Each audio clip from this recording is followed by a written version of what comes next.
말씀을 받겠습니다. 하나님, 찬양받기에 합당하신 하나님, 예배 받으시기에 합당하신 하나님, 찬양과 경배를 드립니다. 말씀하여 주시옵소서, 살게 하여 주시옵소서. 예수님의 이름으로 기도하옵나이다. 아멘. 오늘 만사 협통의 하나님, 목사님 오타 아닙니까? 만사 형통 아닙니까? 오늘 말씀을 들어보시면 이해가 되실 것입니다. 오늘 본문에 사도 바울은 우리에게 이렇게 권면합니다. 항상 기뻐하라, 쉬지 말고 기도하라, 범사에 감사하라. 이것이 너희를 향하신, 그리스도 예수 안에서 너희를 향하신 하나님의 뜻이니라. 하나님은 우리가 항상 기뻐하기를 원하시고요, 하나님은 우리가 쉬지 않고 기도하기를 원하십니다. 범사에 감사하며 살기를 원하십니다. 그런데 오늘 성경 언어의 본문을 조금 더 살펴보면 사도 바울은 이 세 가지를 한꺼번에 다 하라고 하지 않아요. 그게 다 하나님의 뜻이라고 하지 않아요. 언어를 다시 한번 해석해 보면 이렇습니다. 여러분, 항상 기뻐해야 합니다. 쉬지 말고 기도해야 합니다. 그리고 무엇보다도 특별히 범사에 감사해야 합니다. 왜냐하면 범사에 감사하며 살아가는 것이 우리를 향하신 하나님의 뜻이기 때문입니다. 특별히 범사에 감사하는 것, 항상 기뻐하고 쉬지 말고 기도하는 것뿐만 아니라 특별히 범사에 감사하는 것, 이것이 그리스도 예수 안에서 우리를 향하신 하나님의 뜻이라고 강조해서 말씀해 주고 계시는 것이죠. 그리스도인들이 어떻게, 왜 범사에 감사할 수 있습니까? 그 이유는요, 하나님을 사랑하는 자, 곧 그의 뜻대로 부르심을 입은 자들은 모든 것이 합력하여 선을 이루느니라. 로마서 8장 28절의 말씀 때문입니다. 세상 사람들은요, 만사 형통을 말하지요. 그러나 성경은요, 만사 협통을 말씀하고 있습니다. 성경은 요셉이 형통한 자였다고 기록해 주고 있습니다. 그러나 요셉은 만사 형통한 사람이 아니에요. 꿈을 꾸었죠. 그러나 구덩이에 묻혀지게 되고 형제들에게 팔려지게 되고 노예로 오게 되고요, 겨우 직장 잡아서 일하려고 그러는데 음모를 당해요. 간음죄로 옥에 갇히게 되어집니다. 꿈을 해석해 주었지만 기억하는 사람이 없어요. 요셉이 만사 형통했습니까? 그런데 성경은 형통한 자라고 말하고 있습니다. 요셉은 만사 형통한 것이 아니라 만사가 협력하여 선을 이루시는 하나님의 만사 협통의 사람이었는 줄을 믿습니다. 하나님은 우리의 모든 삶에 개입하시고 모든 삶을 합력하여 선을 이루시는 만사 협통의 하나님이십니다. 여러분, 모든 것이 합력하여 선을 이룰 것이다 라는 이 바울의 말씀은요, 우리를 위로하거나 우리에게 용기를 주기 위한 덕담 정도의 이야기가 아니라는 사실이에요. 바로 이 사도 바울의 신앙의 여정 속에, 체험 속에서 나온 믿음의 고백이요 감사의 간증이라는 말씀이에요. 그가 경험했던 하나님은 만사 협통의 하나님이셨다라고 하는 거예요. 모든 것이 합력하여 선을 이루게 하시는 하나님이셨다고 고백하는 것입니다. 간증하는 것입니다. 그래서 감사할 수 있었다고 하나님을 찬양하는 것입니다. 바울의 하나님은 만사 협통의 하나님이셨어요. 그렇다면 바울이 체험하고 경험하며 고백하고 간증하는 감사는 어떤 감사였는가? 첫 번째, 계획대로 되지 않아도 감사였다라는 사실이에요. 바울이 다메섹에서 부활 예수 만나고 회심하고 3년 후에 다시 예루살렘 교회를 찾아갑니다. 그러나 반응이 싸늘해요. 예루살렘에 보름을 머물고 있지만 12사도 중에 베드로와 야고보 정도만 그를 만나주게 되죠. 바울의 계획은 그들과 함께 예루살렘 교회에 머물면서 교제하고 또 사역하기를 원했어요. 그런 후에 때가 되면 이제 예루살렘 교회의 정식 선교사로 파송받고 안정적으로 지원받으며 이방인들에게 마음껏 복음을 전할 계획이었어요. 그러나 베드로는 그 계획을 듣고 이런 지하에 거절하게 되는 것이죠. 거절을 당한 바울이 어떻게 합니까? 고향 다소로 마치 유배된 것처럼 그렇게 돌아오게 되는데, 교회 없는 목사예요. 임지가 없는 목사, 사역지가 없는 목사예요. 무임 목사라고 합니다. 마치 그 처량한 유배 생활과 같은 것을 고향 다소에 와서 생활하게 되는지요. 베드로가 얼마나 원망스럽겠습니까? 1년이 지나도 5년이 지나도 베드로는 이 사울을 찾아오지 않습니다. 그러나 바울은 이 다소에서 13년의 시간을 보내게 되는 것이죠. 다소에서의 그 13년의 시간, 바울에게 무의미한 시간이었습니까? 아닙니다. 바울이 다소에 머무는 동안 그는 많은 계시를 보고 환상을 체험했어요. 계시를 통해서 복음을 깨닫고 환상을 통해서 믿음의 확신을 얻게 되었어요. 그래서 후에는 그가 복음을 전하는 일에만 전념할 수 있었다라는 사실이에요. 바울이 이렇게 유배지와 같은 이 다소에 와서 머무는 동안 아무도 관심받지 않고 잊어버리고 그를 기억하지 않는 그 13년의 시간 동안 그의 신앙과 신학이 무르익어 갔습니다. 그리고 나중에 바울의 서신서로 그 신앙과 신학이 녹아 들어가게 되고 그 서신들은 후일에 성경이 되었습니다. 바울이 그때 다소로 내려가지 않고 곧바로 선교사로 파송을 받았더라면 교회는 더 많이 세웠을지 모릅니다. 그러나 기독교 신앙의 원리와 교리, 신학과 신조를 세우지 못했을 것이라는 거예요. 바울은 다소 근처에 있는 지역들을 돌아다니며 이방인들에게 복음을 전했어요. 그러면서 이방인 선교에 대한 수많은 경험과 노하우를 쌓게 되었다는 거예요. 그리고 이제 본격적인 선교 여정 속에서 하나님이 쓰실 때 그것을 마음껏 사용하는 그 하나님의 사람이 되었다라고 하는 거예요.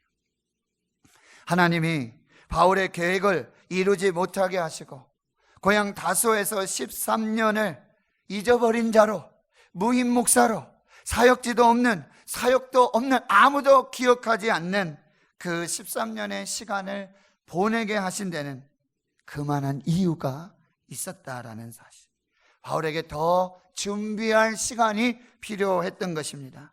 회심만으로는 부족한 거예요. 처음에 그 열정만으로는 부족했다는 게, 더 다듬어지고 훈련 받아지고 하나님의 사람으로 준비시켜야 될 하나님의 계획이 있었다라고 하는 거예요. 바울의 계획대로 안 된 것이 오히려 그에게 더 잘된 일이었다는 거예요. 그것은 원망할 일이 아니라 감사할 일이었다라고 하는 거예요. 사랑하는 성도 여러분, 지금 여러분의 계획대로 안 되지요? 김정자 권사님, 계획대로 잘 안 되죠? 그래요. 근데 이게 더 잘된 일이에요. 아멘 좀 하이소. 계획대로 안 되는 그 일, 저도요 목회를 하다 보면 계획을 안 돼요. 겸이하고 신이 계획대로 안 커요. 그렇게 되는 자녀들이 있으면 좀 가서 좀 배우겠습니다. 저 좀 한번 가르쳐 주십시오. 계획대로 안 돼. 근데 하나님은 이것을 다 합력해서 선을 이루시는 만사 협통의 하나님이신 줄 믿습니다. 두 번째로, 길이 막혀도 감사했어요. 바울이 고린도에서 사역할 때 로마로 가고 싶었어요. 고린도에서 로마는 그리 멀지 않은 시간이에요. 배를 타고 며칠이면 갈 수 있는 거리예요. 바울은 로마 교회에 가서 강문하고 복음을 전하고 싶은 열망이 가득했어요. 그런데 무슨 이유인지 로마로 갈 수가 없었어요. 여러 번 계획을 세우고요, 기도도 많이 했는데 성경에는 길이 막혀서 몇 년 동안 가지 못했어요. 바울은 이 고린도에 있으면서 먼저 지나온 이 데살로니가 3주 동안 복음을 전했던 그곳에 교회가 세워지고, 그러나 약하고 연약한 시험과 환란이 있는 그 교회, 이 데살로니가 교회에 가고 싶었어요. 그런데 역시 하나님은 뭐예요? 길이 막혔어. 길을 막으셔서 데살로니가로도 갈 수도 없고 로마로 갈 수도 없고, 그래서 사도 바울은 거기서 뭐예요? 로마서를 쓰고 데살로니가 전후서를 쓰게 되었다라고 하는 거예요. 바울이 로마 교회에 가지 못하고 데살로니가 교회에 가지 못했기 때문에 로마서가 쓰여지고 데살로니가 전후서가 쓰여지게 된 거예요. 길이 막혔기 때문에, 가고자 하는 그 길이 막혔기 때문에 가지 못하고 편지로 대신했는데, 그것이 나중에 로마서가 되고 데살로니가 전후서가 되었다라는 사실. 또 바울이 로마에 가서 가택연금에 3년 동안 지내는 일들이 있었어요. 그런데 그가 전도하며 선교하며 세운 교회, 이 교회 저 교회에서 문제가 났다고, 고린도 교회에 문제가 있다고, 에베소 교회에 문제가 있다고, 빌립보 교회에 문제가 있다고, 골로새 교회에 문제가 있다고 이 이야기가 수없이 들려와요. 가고 싶어요. 그런데 갇혀있기 때문에 갈 수가 없어요. 그 옥중에서 사도 바울은 뭐예요? 빌립보서를 쓰고 에베소서를 쓰고 골로새서를 쓰고 빌레몬서를 쓰는 옥중 서신이 거기에서 기록되게 되었다라고 하는 거예요. 이것은 바울이 옥에 갇히지 않았다면 결코 기록될 수 없었을 성경이었다라고 하는 거예요. 하나님은 만사 협통의 하나님이십니다. 바울이 아시아에서 복음을 전하려고 계획을 세우고 준비를 다 하고 있었어요. 그런데 성령님이 아시아에서 말씀을 전하지 못하게 하십니다. 그래서 비두니아로 돌아서 또 복음을 전하라고 하는데, 성경 말씀이 뭐라고요? 예수의 영이 허락하지 않으셨다. 그 중에 기도하고 있는데 저 바다 건너편 유럽의 첫성 마게도니아, 거기에서 한 사람이 손짓을 하며 건너와서 우리를 도우라. 간절한 이 손짓을 읽고, 하나님이 아시아에서 막으시고 비두니아에서 예수의 영이 막으신 이유가 여기 있었구나. 배를 타고 마게도니아 빌립보에 들어가서 거기에서 복음을 전하는 그 일들이 일어나게 됩니다. 하나님 성도 여러분, 하나님은요, 때로는 하나님의 일을 하고자 준비할 때도, 내 일이 아니라 하나님의 일을 하고자 준비하고 계획하고 기도하려고 해도 하나님이 막으실 때가 있다라는 거예요. 나를 위해서가 아니라 하나님을 위하신 계획이었어요. 그런데 그 계획을 바꾸실 때가 있다라고 하는 거예요. 리빙스톤 선교사 아시죠? 아프리카의 놀라운 선교 역사. 그는 원래 중국에 가고 싶었어요. 중국에 가려고 준비하고 기도하고 준비하고 있었어요. 그런데 그는 하나님께서 어디로? 아프리카로 선교의 길을 바꿔놓으십니다. 여러분, 우리의 언더우드 선교사님, 언더우드 선교사님은요, 사실 인도로 가시려고 준비하고 계획하고 기도하고 있었어요. 근데 하나님이 어디로? 대한민국으로. 주여, 아무것도 보이지 않습니다. 바로 이곳에 믿음의 씨앗을 뿌리겠습니다. 그 기도하시며 그를 한국으로 인도해 주셨다는 게 잠언 16장 9절. 사람이 마음으로 자기의 길을 계획할지라도 그 걸음을 인도하시는 분은 하나님이신 줄을 믿습니다. 하나님이 길을 막으실 때도 있음을 믿습니다. 그러나 한쪽 문을 닫으시면 다른 한쪽 문을 열어주실 줄을 믿습니다. 기억하십시오. 하나님이 인도하시는 길이 가장 좋은 길인 줄 믿습니다. 내가 계획하고 내가 기도하고 내가 준비하고 하나님의 일이라고 가는 그 길도 하나님이 막으시면 갈 수 없는 거예요. 하나님이 인도하시는 그 길이 가장 좋은 길이 되는 줄 믿습니다. 여러분, 그 길이 좀 지금 막혀 있나요 혹시? 여러분이 가고자 하는 그 길이 지금 막혀 있습니까? 원망의 불평의 제목이 아니라 감사하고 기뻐해야 될 줄 믿습니다. 하나님 그 걸음을 만사 협통으로 인도해 주실 줄을 믿습니다.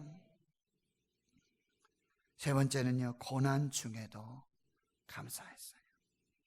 바울이 1차 선교행을 하며 루스드라에 가서 돌에 맞아서 죽을 뻔한 사건이 일어나게 돼요. 사람들이 바울은 죽은 줄 알았어요. 그러니까 그를 들어서 성 밖에 갖다 버렸어요. 그런데 바울이 그날 밤 기적적으로 다시 살아났어요. 그 다음날 아침에 더베에 들어가서 복음을 전하는 그런 역사를 이루게 되는 거죠. 그런데 이 과정을 지켜보는 한 사람이 있었어요. 루스로 와서 돌에 맞을 정도로, 죽을 정도로 성 밖에 버려졌는데 다시 일어나자마자, 살아나자마자 다시 더베로 들어가서 복음을 전하는 이 과정을 지켜보는 한 젊은 청년이 있었어요. 그 사람이 디모데입니다. 그는 예수를 믿고 기독교인이 되었어요. 무엇이 그로 하여금 예수를 믿게 하는 그 놀라운 역사가 나타난 거예요? 바울의 그 신실한, 고난 중에서도 중단 없이 계속해서 복음을 전하는 그 신실한 모습에 그가 예수를 믿기로 결정하게 되었다는 거예요. 여러분, 기가 막히죠? 1년이 지나서 사도 바울은 다시 이 루스라의 전도 여행을 가게 되는데 거기서 디모데를 만나고, 그리고 디모데는 사도 바울의 가장 중요한 선교 동역자가 됐고요. 그리고 사도 바울은 이 디모데를 영적 아들, 믿음의 아들로, 감옥에서도 마지막까지 가장 보고 싶어하는 그 사람이 바로 디모데가 되었다라고 하는 것입니다.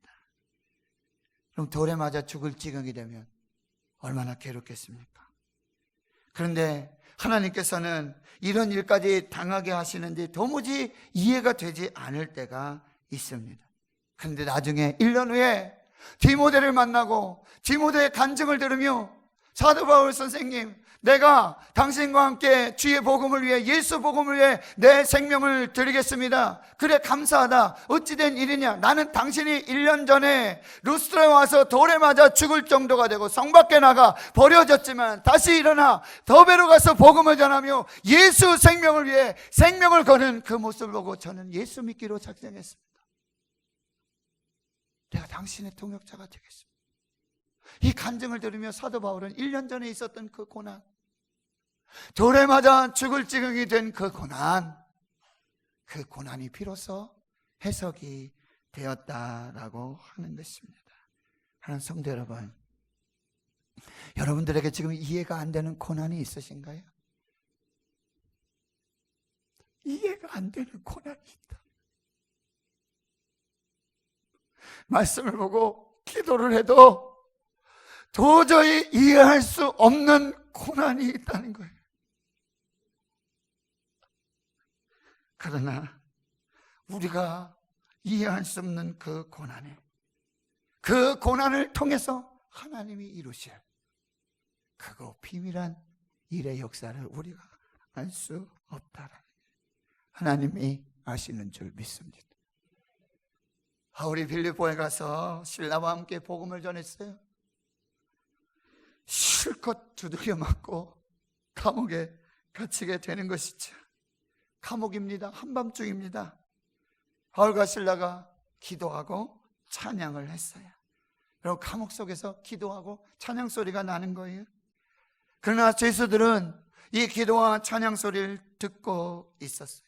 감옥에서 한밤중에 노래하고 큰 소리로 기도하면 다른 죄수들이 그거 가만히 있을 수 있겠습니까? 그러나 죄수들의 마음을 열고 귀를 열으셔서 그 찬송과 기도에 감동을 받게 하시고 은혜를 받게 하시고 그 찬송과 기도에 귀를 기울이게 했다라고 하는 거예요. 근데 바울이 그 감옥에서 무엇을 기도하고 무엇을 찬송했을까요? 빨리 나갈 수 있게 해달라고? 아닙니다. 바울은 그 다음 얘기를 보면은요, 그 다음에 이 간수들이, 이 로마인들이 이 바울을 풀어주기로 이미 계획하고 있었어요. 그 밤에 찬송하고 기도하고 하지 않아도 그 다음날 되면 바울이 풀려나도록 되어 있었다라는 사실이에요. 기도할 필요도 없었어요.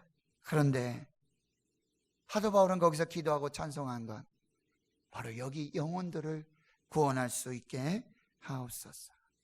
기도와 찬송이 끝나죠. 옥터가 흔들리고 열려요. 묶인 모든 것이 다 풀어지게 되는 것이죠.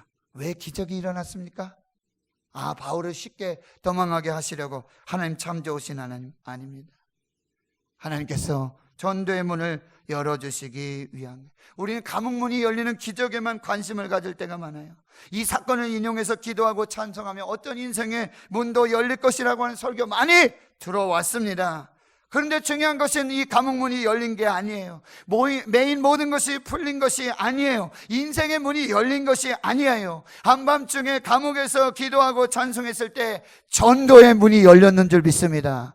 복음의 문이 열렸는 줄 믿습니다. 마음의 문이 열렸는 줄 믿습니다. 그날 밤에 기도와 찬송서를 들었던 모든 죄수들이 예수 그리스도를, 주 예수를 믿으라, 그리하면 너와 내 집에 구원을 받으리라, 이 구원의 생명을 얻게 된 줄로 믿습니다. 그는 이미 예수를 믿었던 이 두아디라 성의 자주장사 빌립보, 그 여인 루디아와 함께 빌립보 교회 창립 멤버가 되었다라는 사실이에요. 우리는 하나님의 일을 다 이해할 수가 없어요. 바울과 실라는요, 이미 로마 사람이기 때문에 옥에 갇힐 필요가 없었던 사람이에요. 로마 시민권자는 그렇게 되면 안 돼요. 그런 취급을 받을 수 없어요. 그런데 감옥에 갇히게 됐어요. 거기서 기도하고 찬송할 때 복음의 문이 열려서 빌립보 교회가 살아나는 역사가 되었는 줄 믿습니다. 사도 바울이 그날 밤 감옥에서 그는 분명하고 확실하게 경험했던 거예요. 하나님을 사랑하는 자, 곧 그의 이름을 믿는 자들에게는 모든 것이 합력하여 선을 이루느니라. 하나님은 만사 협통의 하나님이 되시는 줄 믿습니다. 마지막 네 번째는요, 가시에도 감사했다. 가시에도 감사했다. 하나님은 바울에게 많은 계시를 주셨어요. 3000층의 계시, 환상과 계시를 주셨어요. 그런데 동시에 그의 육체에 가시도 주셨다라고 하니, 평생 육체의 질병에 시달려야 했습니다. 하나님이 그에게 계시만, 환상만 주신 것이 아니에요. 가시는 안 주셨더라면 얼마나 좋았겠습니까? 그러나 바울에게 가시를 주신 것이, 그렇게 하지 않으면 사도 바울이 뭐예요? 기고만장하고 교만하고 다 자기가 한 일처럼 그렇게 살 수 있기 때문이라고 바울은 고백하고 있어요. 기억하십시오. 바울에게 주셨던 계시와 환상만이 하나님의 은혜가 아니에요. 바울에게 주셨던 계시의 환상만이 하나님의 선물이 아니에요. 바울에게 주셨던 것도 하나님의 은혜인 줄 믿습니다. 바울에게 가시를 주셨던 것도 하나님의 선물이 되시는 줄 믿습니다. 그 가시를 통해 뭐요? 그는 겸손할 수 있었고 하나님의 음성을 듣습니다. 내 은혜가 내게 족하도다. 이는 내가 약할 그때에 내 능력이 임함이라. 이것을 경험하시기 위해서 하나님 계시와 환상을 선물로 주셨을 뿐만 아니라 그 가시를 주셨어요. 이 모든 것이 하나님의 은혜로구나. 이 모든 것을 합력하여 선을 이루시는 하나님의 은혜로구나. 신앙생활 하다 보면 그런 성도들이 있어요. 다 좋아요. 다 좋아요. 근데 그거 하나, 그 한 가지, 그게 육체의 질병일 수 있고, 그게 경제적인 고난일 수 있고, 그게 관계의 문제일 수도 있고, 그게 자녀의 문제들일 수 있고, 다 좋아요. 다 좋아요.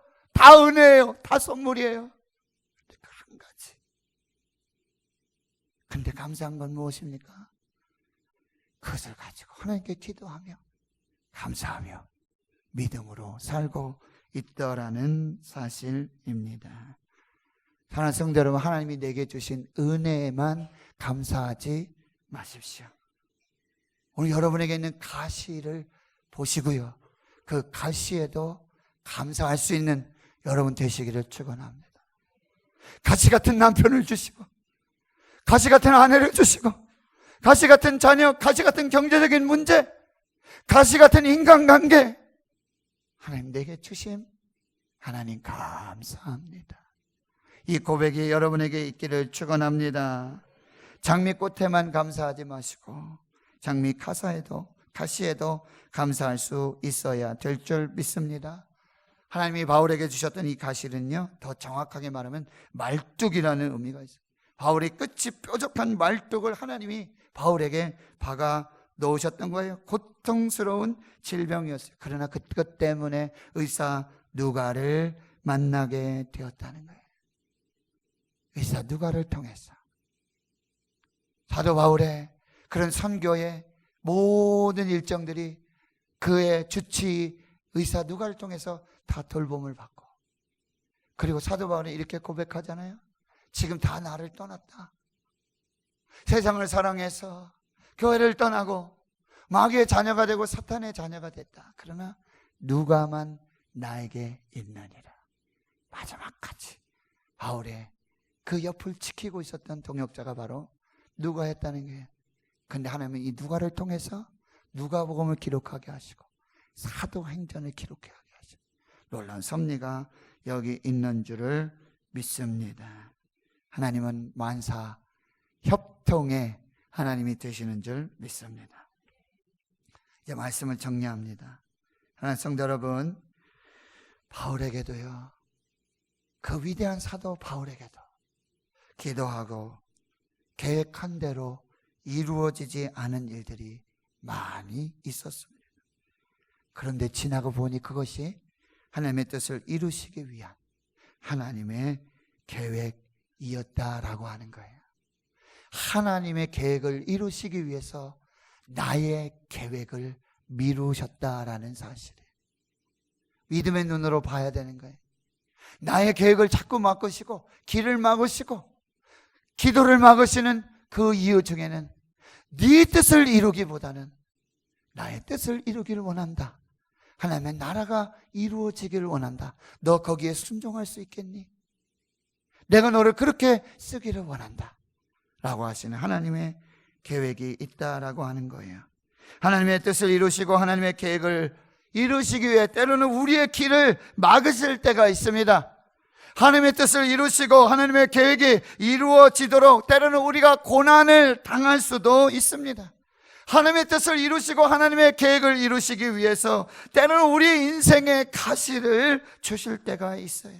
그 기도에 응답하시 않으실 때가 있다라고 하는 거예요. 하나님의 뜻하신 바가 있고 하나님의 크신 계획을 우리가 다 알 수 없기 때문에 길이 막힐 수도 있고 어려움을 당할 수도 있고 하나님의 은혜의 족함을 알게 하시려고 우리의 약함에 하나님의 강함을 머물게 하시려고 그의 능력이 어떠함을 알게 하시려고 우리에게 육체의 말뚝과 같은 가시를 박으시고 하나님 앞에 겸손하게 하나님의 뜻에 순종하며 나아가는 하나님의 사람 세우기 위해, 만들기 위해 때로 우리에게 고난 주시고 길을 막으시고 계획을 막으시고 가시를 주시고 그 놀라운 섭리를 우리가 발견해야 될 줄 믿습니다. 하나님 성도 여러분, 오늘 하나님의 말씀으로 권면합니다. 그런 때에도 항상 기뻐하십시오. 그럴지라도 쉬지 말고 기도하십시오. 그리고 무엇보다도 모든 것에 범사에 감사함으로 그리스도 예수 안에서 하나님께서 우리를 향하신 그 뜻을 이루어가는 여러분들 되실 수 있기를 주의 이름으로 축원합니다. 하나님을 사랑하는 자, 곧 그의 뜻대로 부르심을 입은 자들에게 모든 것이 합력하여 선을 이루시는 만사 협통의 하나님, 그 하나님이 저와 여러분의 하나님이 되시는 줄 믿습니다. 믿습니다. 기도하겠습니다.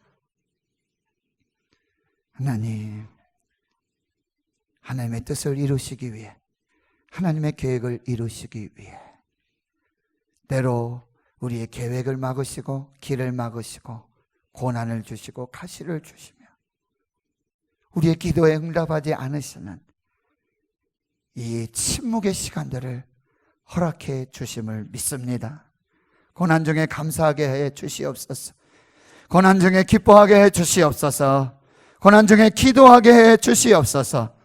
그리하여 우리를 향하신 하나님의 뜻을 온전히 이루시고 그리고 모든 것에 합력하여 선을 이루시는 만사 협통의 하나님을 경험하고 간증하며 자랑하고 찬양하는 우리 모두가 되게 해 주시옵소서. 감사드리옵고 예수님의 이름으로 기도하옵나이다. 아멘.